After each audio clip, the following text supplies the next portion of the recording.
ओं पूर्णमदः पूर्णमिदं पूर्णात् पूर्णमुदच्यते पूर्णस्य पूर्णमादाय पूर्णमेवावशिष्यते। ओं शांति शांति शांति। हरिः ओम। अथ ईशोपनिषद 6 नंबर मंत्र। यस्तु सर्वाणि भूतानि आत्मन्येवानुपश्यति सर्वभूतेषु चात्मानं तत न विजुगुप्सते। यस्मिन् सर्वाणि भूतानि आत्मैवाभूद्विजानतः तत्र क मोहः क शोक एकत्वम् अनुपश्यत। सपर्जगात् शुक्रम अकायम अव्रणम अस्नाविरगम शुद्धम अपापविद्धम कबीरमनीषी परिभूर् जाथा तत्तत् अर्थान् वदधात् शाश्वतेभ्यः समाभ्यः। अंधं तमः प्रविशन्ति ये विद्याम् उपासते ततो भूयते तमोजौ विद्यागुं रतः।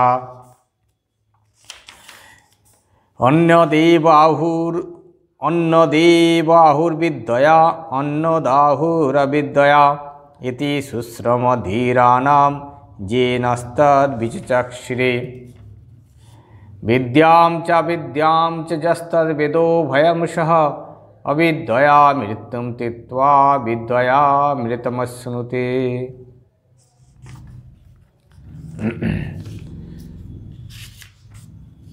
उपनिषद उपदेश करছেন आत्मतत्व आत्मस्वरूप।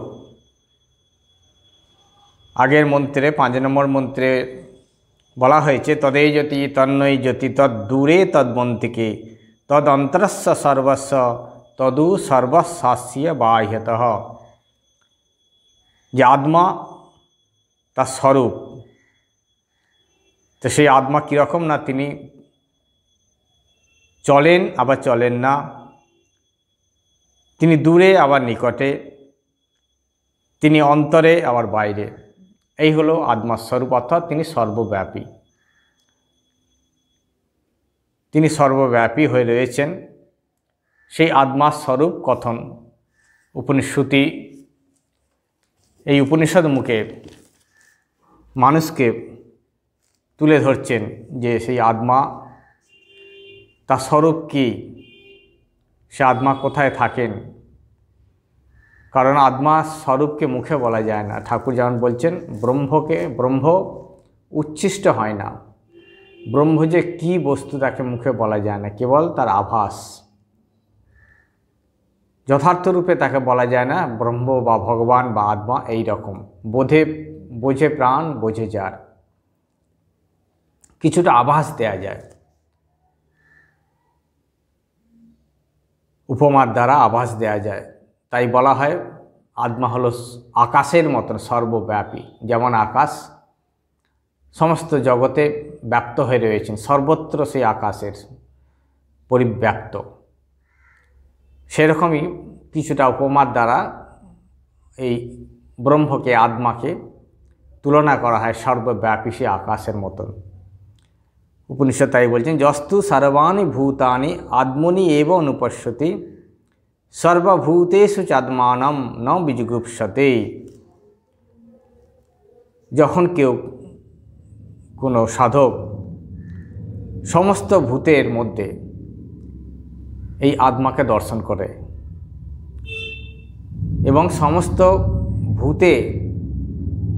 ভূতকে যা নিজের মধ্যে দর্শন করে, समस्त भूतेर मध्य तिनी देखें तार आत्मा एवं तिनी आत्मा स्वरूप। तातेও देखें जे समस्त भूत সেই आत्माते व्याप्त हয়ে রয়েছে। নিজেও যেমন দেখেন সবার মধ্যে তিনি রয়েছেন, আবার সবাইকেও দেখেন যে তার মধ্যে সমস্ত জীব তার মধ্যে রয়েছে, অর্থাৎ সেই আত্মাই রয়েছে।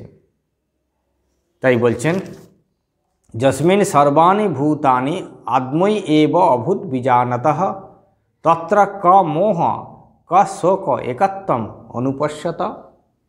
যখন এই অবস্থা কারো লাভ হয় যে সমস্ত ভূতের মধ্যে নিজেকে দেখে এবং সমস্ত ভূতকে নিজের মধ্যে দেখে, অর্থাৎ তখন সেই এক আত্মাই যখন অনুভব হয়, সে আত্মা ছাড়া, নিজেকে ছাড়া আর কিছু সে দেখে না। সে দেখে যে আমি সেই পরমাত্মাই, আত্মার স্বরূপ যে আমি, সে আমি সবার মধ্যে রয়েছি এবং সেই সবাই যেটা সমস্ত ভূত, সমস্ত যা কিছু রয়েছে সেটাও যেন আমার মধ্যে রয়েছে। অর্থাৎ আমি ছাড়া আর কিছু দেখেন না, সে আত্মা ছাড়া আর কিছু দর্শন করেন না, সর্ববস্তুতেই সে আত্মাকেই দর্শন করেন। এক আত্মাই তার কাছে অনুভূত হয়। যে তত্র ক মোহ ক শোক, তখন আর শোক কোথায়, মোহ কোথায়, দুঃখ কোথায়? যখন আমার থেকে আর ভিন্ন কিছু আমরা যদি না দেখি, না যদি অনুভব হয়, তাহলে আর শোক, দুঃখ, মোহ, লজ্জা কোত্থেকে হবে, কেনই বা হবে? দ্বিতীয়াদ বই ভয়ম, দ্বিতীয়াদ বই ভয়ম, দ্বিতীয় থেকেই ভয় উৎপন্ন হয়। যখন আমার থেকে ভিন্ন কেউ থাকে, সেখান থেকে আমার ভয়ের সম্ভাবনা হয়, সেখান থেকে আমার লজ্জার সম্ভাবনা হয়, সেখান থেকে আমার নিন্দার সম্ভাবনা হয়, দুঃখ, কষ্ট, শোক, মোহ সম্ভাবনা হয়। যখন দ্বিতীয় কিছু আর থাকে না, যখন এক বোধ হয়, সর্ববস্তুতে যখন এক বোধ হয়, এক আমি ছাড়া যখন কিছু অনুভব তার হয় না, তখন আর তার শোক, মোহ কিছু থাকে না, কিছু সম্ভব নয়। দ্বিতীয় বস্তু থেকেই আমাদের এই শোক, মোহ, দুঃখ, ভয় সব উপস্থিত হয়। তাই বললেন, যদি কারো জীবনে একাত্ম অনুভব হয়, সবার মধ্যে নিজেকে অনুভব করতে পারে, সবার সুখে সুখী, সবার দুঃখে দুঃখী, সেই ব্যক্তি তখন আর শোক, মোহ নিজের বলে আলাদা করে কিছু হয় না। কেননা একত্বম অনুপশ্যত, কারণ সেই ব্যক্তি তখন দেখে একত্বকে অনুভব করে, এক ছাড়া দ্বিতীয় কিছু থাকে না। তারপর বলছেন স্বপর্যগাত শুক্রম অকায়ম অব্রণম অস্না বিরগম শুদ্ধম অপাপবিদ্ধম কবির মনীষী পরিভূর স্বয়ম্ভু যাথা তথ্যত অর্থান বেদধাত শাশ্বতেভ্য সমাভ্য। সেই আত্মার স্বরূপ শ্রুতি নিজ মুখে তুলে ধরেছেন যে সে আত্মা, তার স্বরূপ কি। যে আত্মা আমার স্বরূপ, আমি যে পরমাত্মা, সে আমার প্রকৃত স্বরূপ কি। প্রত্যেকেই আমরা পরমাত্মার স্বরূপ, কিন্তু আমরা প্রকৃত স্বরূপটা জানতে পারি না। প্রকৃত স্বরূপ জানতে না পারার জন্যই আমাদের এই শোক, দুঃখ, মোহ, কষ্ট এগুলি হয়। যদি প্রকৃত স্বরূপ আমরা অনুভব করতে পারি, তাহলে আর আমাদের এই দুঃখ কষ্ট হবে না। আমরা নিজের স্বরূপকে ভুলে রয়েছি। ঠাকুর যেমন বলেছেন, সেই গল্পের উদাহরণ, সিংহের বাচ্চা ভেড়ার দলে থাকতে থাকতে নিজেকে ভেড়া বলে ভেবেছে। ভেড়া ভেবে সে ভেড়ার দলেই, ভেড়ার মতনই জীবনযাপন করছে। আর যখন সে নিজে সিংহ হয়েও ভেড়ার দলে যখন সিংহ যখন আক্রমণ করেছে, ভেড়ার সাথে সাথে সে আসলে সিংহ, কিন্তু সেও তখন ভয়ে ছুটে পালাচ্ছে, কারণ তার মধ্যেও সেই ভেড়ারই সংস্কার। যদিও তার স্বরূপ কিন্তু সিংহ, কিন্তু সেটা সে ভুলে গেছে। তার ফলেই সে নিজেকে ভেড়া ভেবেছে। ভেড়া ভেবে বড় সিংহ, সেও তখন বড় হয়ে গেছে, কিন্তু তার সত্ত্বেও সে জানে না যে সে সিংহ। তার জন্যে আর একটা সিংহকে দেখে সেই ভেড়ার মতন সে ছুটে পালাচ্ছে। তার উপযুক্ত গুরু, উপযুক্ত সিংহটি দেখে অবাক হলো। সে তখন তাকে সব ভেড়াকে ছেদ দিয়ে তাকেই ধরে নিয়ে এসে তাকে অনেক বুঝিয়ে, অনেক তাকে সাধন করিয়ে, অর্থাৎ তাকে তার স্বরূপকে উপলব্ধি করালো যে তুমি আসলে ভেড়া নও। তুমি নিজেকে ভেড়া ভেবেছ ঠিকই, কিন্তু তুমি ভেড়া নও। সে কিছুতেই মানবে না, না আমি ভেড়া। সে ভয়, তার দুঃখ কষ্ট, তার থেকে সে ছাড়তে পারছে না। কিন্তু সে সিংহ তখন তাকে জোর করে তার নিজের স্বরূপটাকে চিনিয়ে দিল। যখন সে একবার চিনে নিল, জানলো সত্যিই তো আমি তো সিংহ, আমি তো ভেড়া নই, উনিও যা আমিও তাই। এই উপলব্ধি যখন হলো তার স্বরূপ, যে সত্যি আমি সিংহ, আমার স্বরূপ সিংহ, ভেড়ার আচরণ করতে করতে আমি ভেড়া হয়েছিলাম, এই যখন জ্ঞান হলো, তখন তার আর ওই যে সিংহ দেখে যে তার ভয় ভীতি সব চলে গেল। তখন সে সিংহ বিক্রমে গর্জে উঠল যে না সত্যিই তো, এতদিন আমি এত কষ্ট পেয়েছি, সব সময় ভেড়ারা যেমন ভয় পায় সেভাবে আমি ভয়গ্রস্ত হয়েছিলাম, কখন সিংহ আক্রমণ করবে। তো এই হলো প্রকৃত যে আমাদের স্বরূপ, সেটি হলো আমাদের আত্মার স্বরূপ, যেটি প্রকৃত যে আমাদের স্বরূপ সেটি হলো এই শোক দুঃখ রহিত সেই আত্মা, সেই আমার স্বরূপ। আমার মধ্যে এরকম কোনো কাম ক্রোধ লোভ মোহ শোক মোহ এগুলো নেই। কিন্তু আমরা দীর্ঘদিন দীর্ঘকাল এই আচরণ, এই ভ্রমবশত ভুলে গিয়ে, নিজের স্বরূপটাকে ভুলে গিয়ে আমরা এই দুঃখ কষ্ট ভোগ করছি।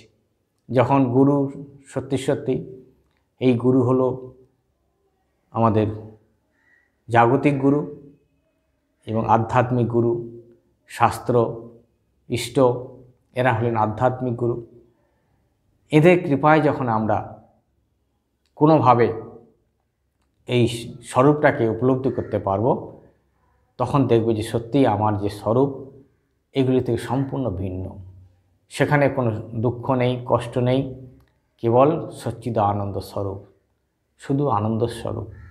তা সেই যে স্বরূপটা এখানে শ্রুতি আমাদের মনে করিয়ে দেওয়ার জন্যে, আমাদের স্মরণ করিয়ে দেওয়ার জন্যে তুলে ধরছেন স্বপর্যগাৎ শুক্রম। স অর্থাৎ সেই আত্মা, সে হলো সর্বব্যাপী।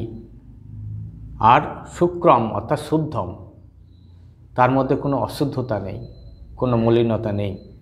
অকায়ম অব্রণম, এই শরীর নয়, স্থূল শরীর নয়, সূক্ষ্ম শরীর নয়, সে আত্মা। কিন্তু এই স্থূল শরীরটা আত্মা নয়, সূক্ষ্ম শরীরটাও আত্মা নয়। আত্মা হলো সচ্চিদানন্দ, সে হলো শুদ্ধম অপাপবিদ্ধম, একদম নিষ্কলঙ্ক শুদ্ধ, অপাপবিদ্ধম, কোনো পাপ তাকে স্পর্শ করে না।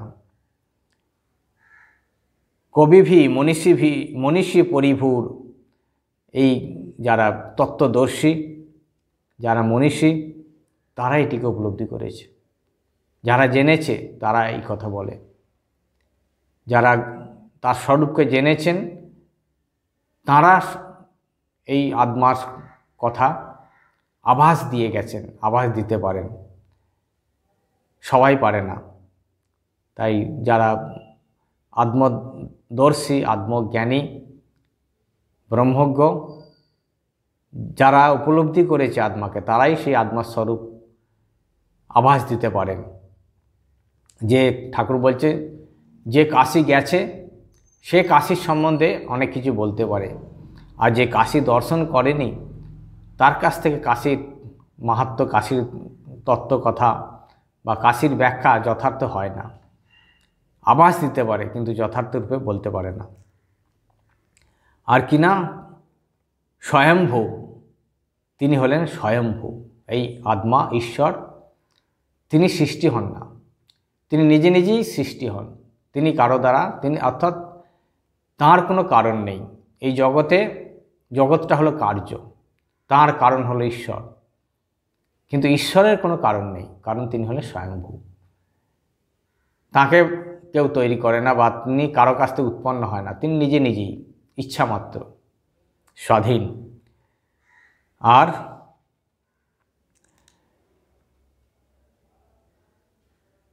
সেই পরমাত্মা সমস্ত বস্তু ব্যাপিয়া রইয়াছেন, যাথা তথ্যত অর্থান ব্রদধাত শাশ্বতীভ্য সমাভ্য।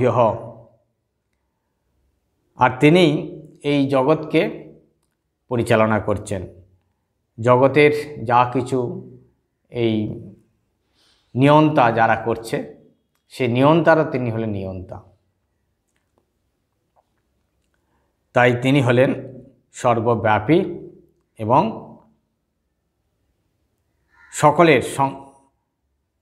সকলের যে কর্তব্য, সেই কর্তব্যের তিনি হলেন নিয়ন্তা। অর্থাৎ এখানে শ্রুতি বলতে চেয়েছেন যে এই যে হিরণ্যগর্ভ থেকে আরম্ভ করে একদম যে ক্ষুদ্র জীব আব্রহ্ম স্তম্ভ পর্যন্ত, একদম ক্ষুদ্র জীব থেকে বৃহৎ জীব, এই হিরণ্যগর্ভ হলো সৃষ্ট পদার্থ, কার্য পদার্থ, তাদেরও তিনি কর্তা এবং তারাও এই ভগবানের নির্দেশ মতো এই জগতে পরিচালনা করছেন। অর্থাৎ সবই হলো অনিত্য, একমাত্র ঈশ্বরই হলেন নিত্য, তিনিই হলেন আত্মা, হলেন নিত্য। আর এছাড়া যা কিছু পৃথিবীতে আছে সব হলো অনিত্য। তাই সেই নিত্যকেই জানতে হবে, অনিত্যকে ছেড়ে নিত্যের সন্ধানে যেতে হবে। সেইটা কি এখানে পরের মন্ত্রে উপনিষদ কিছুটা যেন আক্ষেপ করে বা দোষ দর্শন করে উপদেশ করছেন। অন্ধং তমোপবিশন্তি যে বিদ্যাম উপাসতে তত ভূয় ইবতে তম যৌ বিদ্যাগং রতাহা। যে অন্ধং তম প্রবিশন্তি যে অবিদ্যাম উপাসতে, যে সমস্ত সাধক যারা কি করে না, অবিদ্যাম উপাসতে, অবিদ্যা অর্থাৎ কেবল কর্ম করে, শুধু কর্ম করে। সে শুধু কর্ম যদি করে, সেই কর্ম বলছে কর্মের ফল অন্ধকার, অর্থাৎ আরও কর্মের ফল তাকে আরও বন্ধন করবে। কারণ শুধু কর্ম মানুষকে বন্ধন করে। তত ভূয় ইবতে তম যৌ বিদ্যাগং রতাহা।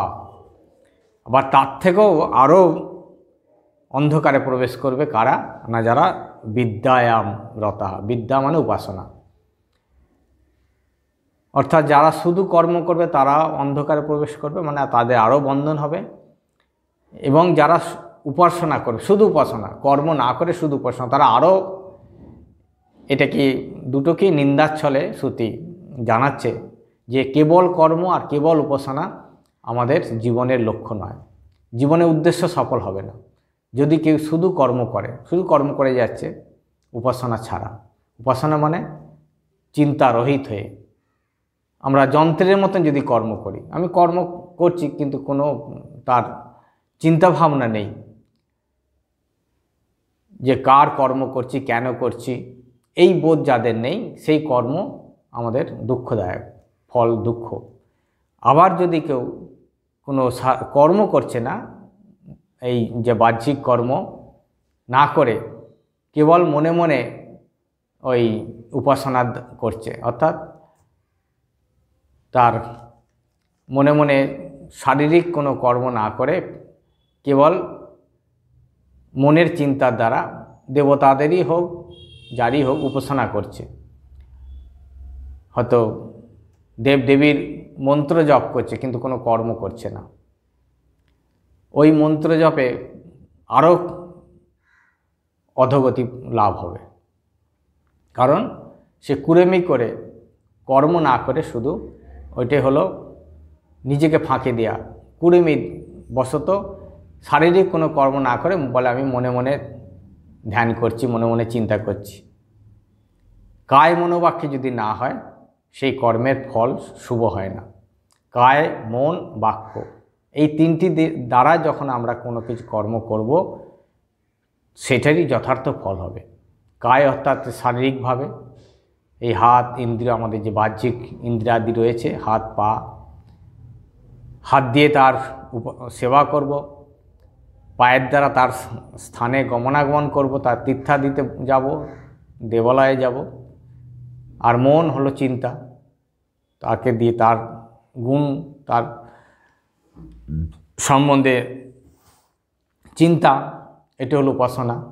আর বাক্য স্তব স্তুতি মন্ত্রপাঠ, এটি হলো বাক্য। কায় মনোবাক্যেই যদি আমরা করতে না পারি তাহলে কিন্তু ফল খারাপ হবে।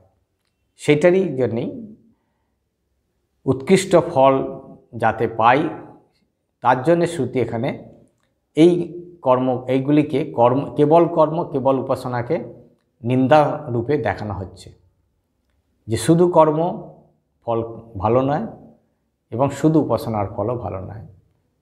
যেমন কেউ যদি কেবল শিবের স্তুতি করে, যে শিবের কিবা নাক কিবা চোখ, স্বামীজি বলেছেন যে একজন শিবের শুধু প্রশংসা করছে কিবা চোখ কিবা নাক, শিবকে সন্তুষ্ট করার জন্যে, শিবকে সন্তুষ্ট করা তার ওইভাবে কেবল শুধু তার এই মন দিয়ে, বুঝে তার থেকে যে শিবের সেবা করছে, হাতে নাতে সেবা করছে, মানুষের সেবা করছে, শিব সর্বভূতে তিনি রয়েছেন ভেবে যদি কেউ তাকে তার শারীরিক কায়িক মানসিকভাবে যদি সেবা করে, সে হলো আরও বেশি তার ফল, সেটাই যথার্থ।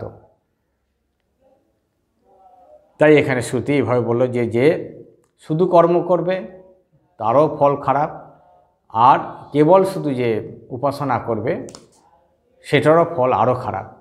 তাহলে প্রয়োজন কর্ম আর উপাসনা একত্রে, যদি কেউ শাস্ত্রবিহিত যে কর্ম আর শাস্ত্রবিহিত উপাসনা এই দুটিকে একসাথে যদি করা যায় তাহলে সেটা তার ফল হবে। তবে শ্রুতি এখানে আবার দেখাচ্ছেন যে এই কেবল কর্ম উপাসনার ফলটা কিন্তু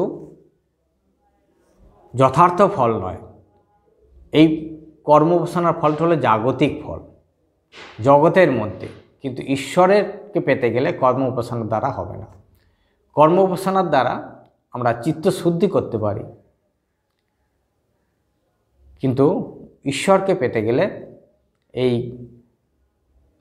কর্ম উপাসনা করতে করতে চিত্তশুদ্ধি হলে তখন ভগবানকে পাওয়ার ইচ্ছা করতে হবে, তবেই আমরা ঈশ্বরকে বা আত্মাকে জানতে পারব। আর তা নাহলে কেবল এই কর্ম উপাসনার দ্বারা যদি আমরা জাগতিক বস্তুকে চাই, জাগতিক বস্তুকে পাওয়ার জন্য যদি করি, তাহলে কিন্তু ভগবানকে পাওয়া যাবে না। তাই বলছে অন্যদেব আহুর বিদ্যয়া অন্যদ আহুর অবিদ্যয়া ইতি শুশ্রমধীরানাম যে নাস্তদ বিচচক্ষিরে। এটি আরও শ্রুতি জোর দিয়ে বলছেন যে অন্যদ এব আহুর বিদ্যয়া, বিদ্যার ফল আলাদা এবং অবিদ্যার ফল আলাদা। বিদ্যা হলো উপাসনা আর অবিদ্যা হলো কেবল কর্ম, কেবল উপাসনা কেবল কর্ম। বলছি ইতি শুশ্রমধীরানাম, এটি আমরা যারা ঈশ্বরদ্রষ্টা পুরুষ, যারা আত্মজ্ঞানী পুরুষ, ব্রহ্মজ্ঞ পুরুষ, তাদের কাছ থেকে আমরা শুনেছিলাম, তারা আমাদের কাছে সেই ব্যাখ্যাই দিয়েছিলেন। তার বলছে বিদ্যাম চ বিদ্যাম চ যস্তদ বেদো ভয়ম সহ অবিদ্যয়া মৃত্যুম তীত্বা বিদ্যয়া অমৃতম অশ্নুতে। বলছে এই বিদ্যা আর অবিদ্যা, এই কর্ম আর উপাসনার এই উভয়কে যে জানে, অর্থাৎ যে যথার্থ রূপে জানে যে বিদ্যার ফল কি, অবিদ্যার ফল কি, বিদ্যা হলো উপাসনার ফল কি আর অবিদ্যা হলো কর্মের ফল কি, যে এই দুটি যদি একত্রে করা যায় তাহলে তার যে ফল, সেই ফল যদি কেউ জানে, জেনে তখন কি হয়, অবিদ্যা মৃত্যুম তীত্বা বিদ্যয়া অমৃতম অশ্নুতে। তাহলে এই কর্ম আর উপাসনার দ্বারা অবিদ্যা আর বিদ্যা এই দুটির তার ফলের যে ধারণা, যে এইগুলি কিন্তু এইগুলি হলো, এইগুলিকে অতিক্রম না করে গেলে অমৃতত্ব লাভ করা যাবে না। এই অবিদ্যার দ্বারা যেটি হয়, কেবল কর্মের দ্বারা, কর্ম উপাসনার দ্বারা আমরা এই জাগতিক বস্তুকে লাভ করতে পারি, অর্থাৎ হিরণ্য গর্ভাদি পর্যন্ত আমরা সেখানে যেতে পারি। কিন্তু ঈশ্বরকে জানতে গেলে, ঈশ্বরকে পেতে গেলে এই কর্ম উপাসনার দ্বারা চিত্তশুদ্ধি করে সেই আত্মার উপলব্ধি করতে হবে। আত্ম উপলব্ধির দ্বারা, আত্ম উপলব্ধি ছাড়া আমরা প্রকৃতপক্ষে যে অমৃতত্ব যেটি, সেটিকে লাভ করতে পারবো না। আর যদি কেউ এই শাস্ত্রীয় কর্ম এবং উপাসনা করে, তাহলে সে আপেক্ষিকভাবে অমৃতত্ব লাভ করতে পারে। অর্থাৎ আপেক্ষিক অমৃতত্ব অর্থাৎ সে অনেক পুণ্য কর্ম তার লাভ করতে পারে এই কর্ম উপাসনার দ্বারা। এই যে জাগতিক কর্ম উপাসনা, অর্থাৎ এই হিরণ্যগর্ভ পর্যন্ত যে আমাদের উপাসনার কথা বলা হয়েছে, যে ব্রহ্মার উপাসনার দ্বারা ব্রহ্মলোক লাভ হতে পারে। হিরণ্যগর্ভ যাকে বলা, পুরাণেতে বলা হয় ব্রহ্মা, যিনি জগৎ সৃষ্টি করেছেন, সেই জগৎকর্তা, তাঁর উপাসনার দ্বারা, তার কর্ম উপাসনা, শুধু উপাসনা নয়, কর্ম উপাসনার দ্বারা আমরা ওই হিরণ্যগর্ভ লাভ করতে পারি। সেটিও আপেক্ষিকভাবে অমৃতত্ব। অর্থাৎ যদি কেউ ওই হিরণ্যগর্ভে লোকে পৌঁছাতে পারে, তাহলে ওখান থেকে তার হিরণ্যগর্ভের সাথে, ব্রহ্মার সাথে যখন প্রলয় শেষ হবে, এই ব্রহ্মার সাথে মুক্তি হয়ে যাবে। অর্থাৎ আর জন্মমৃত্যু থেকে রেহাই হবে, জন্মমৃত্যুর মধ্যে আর আসতে হবে না। যদি কেউ এই রকম খুবই আত্যন্তিক কর্ম উপাসনা করতে থাকে, শাস্ত্রে যেভাবে বলা হয়েছে, যেভাবে শাস্ত্রে স্বর্গকাম যজেত, বেদে বলা হয়েছে অগ্নিহোত্রাদি জুহুয়াত, অগ্নিহোত্রতে যাগ করে, অগ্নিহোত্র যাগের দ্বারা, কর্ম উপাসনার দ্বারা, বিরাটের উপাসনার দ্বারা,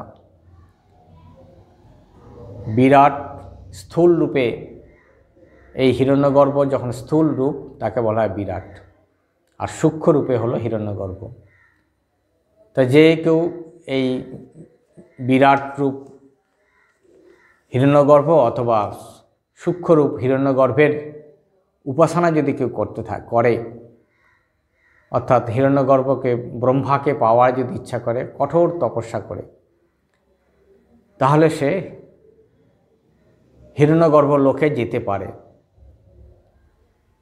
তখন তার আর এই জন্ম মৃত্যু থেকে পরিত্রাণ হয়, আর বারবার তাকে আসতে হয় না। আর যদি অন্য কোনো কামনা নিয়ে কেউ কর্ম উপাসনা করে, তাহলে তার সে ফল পাবে। সেই ফল হলো অনিমাদি যে সমস্ত আছে, সেই অনিমাদি ফল লাভ হতে পারে। কিন্তু সেই অনিমাদি ফলেতে বন্ধন হয়। অনিমাদি হলো যে সিদ্ধাই, এই কর্ম উপাসনার দ্বারা কারো সিদ্ধাই লাভ করতে পারে, কিন্তু সিদ্ধায়ের দ্বারা মানুষ মুক্তি লাভ হবে না, মানে আত্যন্তিক মুক্তি হবে না, আপেক্ষিক সে হয়তো কিছু ফল সে পেতে পারে। ঠাকুর তাই এই সিদ্ধাইকে ঘৃণা করেছেন, যে সিদ্ধাই সেটি খুবই খারাপ। সিদ্ধাই আমাদের লক্ষ্যকে বদ্ধ করে দেয়, লক্ষ্য ভ্রষ্ট করে দেয়। কারণ ওই সিদ্ধায়ের দ্বারা তার একটা মনের একটা সুখ প্রাপ্তি হয়। কেউ হয়তো জলের উপর দিয়ে হেঁটে চলে যেতে পারছে, কেউ হয়তো এখান থেকে দূরে সে সব কিছু দেখতে পাচ্ছে, কে হয়তো সূক্ষ্ম শরীরে চলে যেতে পারছে, আকাশ মার্গে সে হেঁটে চলে যাচ্ছে। এই সমস্ত যে সমস্ত সিদ্ধাইগুলো আছে, এগুলিও ওই কর্ম উপাসনার দ্বারা সম্ভব হয়। সেটা তার জন্য যে শাস্ত্রে যেমনভাবে বলা হয়েছে সেইভাবে যদি সে কর্ম উপাসনা করে, খুবই কঠিন, সহজ নয়। তা শাস্ত্র বলেছেন কেন না, সব মানুষের জন্য তিনি ব্যবস্থা করেছেন, যার যা পেটে সয়। যাদের মনে এরকম খুব বাসনা রয়েছে, কামনা রয়েছে যে তারা এই সমস্ত ফল পেতে চায়, জাগতিক ফল, কেউ ধনী হতে চায়, কেউ লোকমান্য হতে চায়, তো সেই জন্যে ভগবান সব রকম ব্যবস্থা করে রেখেছেন। তা সেই শাস্ত্রে যেভাবে বলা হয় যদি ঠিকভাবে করতে পারে তবে ধর্মের গতি খুব সূক্ষ্ম। একটু খুঁত হলে তাহলে সমস্ত নষ্ট হয়ে যাবে। সেই ঠাকুর বলেছেন, শ্রাদ্ধ বাড়িতে খেয়ে গরুটাকে কাটলো, তা যে কাটলো তার তো পাপ লাগলোই, আর শ্রাদ্ধ বাড়ির মালিক যে অর্থাৎ শ্রাদ্ধ যে করাচ্ছিল তারও পাপ লাগলো, কারণ তার বাড়িতে খেয়ে এসেছে, খেয়ে হৃষ্টপুষ্ট হয়েছে, গায়ে ক্ষমতা হয়েছে, সেই জন্যে এর সাথে তারও একটু পাপ লাগলো। এই হলো ঠাকুর বোঝাতে চেয়েছেন যে ধর্মের গতি খুব সূক্ষ্ম। কোথা থেকে যে কীভাবে এই আমাদের ফল হয় বলা মুশকিল। তাই একমাত্র যে ঈশ্বর যে প্রাপ্তি বা ঈশ্বরকে চাইলে সেখানে আর কোনো দোষ হয় না, কারণ সে তখন অন্য কিছু আর চাইছে না। ঈশ্বরকে চাওয়াটা হলো সেখানে কোনো কামনা নয়। ঠাকুরজন বলেছেন যে যেমন ভক্তি কামনা হলো কামনা নয়, হিংচে শাক নয়, মিজরি মিষ্টি নয়, তেমনি ঈশ্বর কামনাটা কামনা নয়। ঈশ্বর কামনা ছাড়া যা কিছু কামনা আছে সেগুলি হলো সব কামনার মধ্যে পড়ে, বাসনার মধ্যে পড়ে, আর সেই বাসনার ফল হবে ঈশ্বর কামনার ফল ঈশ্বর, সেই ফলে দুঃখ নেই, কিন্তু অন্য ফলে দুঃখ আছে। তাই বলেন যে যিনি এই কর্ম উপাসনার যে ফল যথার্থরূপে উপলব্ধি করতে পারবে, যে এই কর্ম উপাসনার দ্বারা মানুষ খুব বেশি হলে হিরণ্যগর্ভে যেতে পারে, সেখান থেকে মুক্তি হতে পারে, কিন্তু তার নিচে যে সমস্ত কর্ম উপাসনার ফল সেগুলি কিন্তু বারবার সেগুলির থেকে আবার বন্ধন হবে। তাই যিনি যথার্থরূপে কর্ম উপাসনাকে জেনে সেগুলিকে ছেড়ে কেবল ঈশ্বর উপাসনা করেন, ঈশ্বরে কর্ম করেন, ঈশ্বরকেই উপাসনা রূপে ঈশ্বরেরই কর্ম করে যদি কেউ ঈশ্বরকে পেতে চায় তাহলে তার ফল ঈশ্বর লাভ।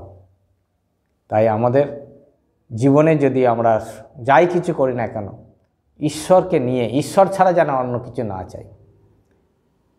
ঈশ্বরই হলেন একমাত্র সত্য, আর ঈশ্বর ছাড়া সবগুলি কিন্তু মিথ্যা। অসত্য নয়, কিন্তু মিথ্যা। অসত্য আর মিথ্যার মধ্যে একটু তফাৎ আছে। অসত্য হলো যেটা কোনো কালই থাকে না, সেটা হলো অসত্য। যেমন বলা হয় শশসিংহ, ঘোড়ার শিং। ঘোড়ার শিং কোনোদিনই কেউ দেখেনি, সুতরাং শশসিংহ যদি কেউ বলে সেটা অসত্য। আকাশ কুসুম, আকাশে ফুল কখনো কেউ দেখে না, এটি হলো অসত্য। আর মিথ্যা, মিথ্যা কোনটা?